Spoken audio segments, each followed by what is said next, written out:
এই ধরনের কোনো আলোচনা ওনাদের সাথে আমাদের কোনো পর্যায়ে হয়নি। আমরা এই ব্যাপারে আমাদের পক্ষ থেকে একটা বক্তব্য আমরা দিচ্ছি আর কি। আমাদের জানা মতো এটা একটা অসত্য বক্তব্য।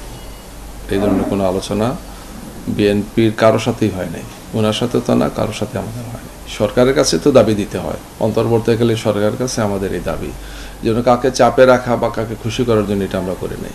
এটা আমরা জনকল্যাণেই ভেবেচিন্তেই আমরা এটা দিয়েছি। এটা শুধুমাত্র তো আমাদের দাবি না, এখন এটা একটা অর্থে বলা যায় এটা একটা জাতীয় দাবিতে পরিণত হয়েছে। আর অনেকগুলো রাজনৈতিক দল পিআর চাচ্ছে, হয়তো ফুল পিআর সবাই চাচ্ছে না, কিন্তু কোনো না কোনো ফরম্যাটে তো পিআর চাচ্ছে। RICL TMX, যুগের পর যুগ স্থাপনা থাকে মজবুত।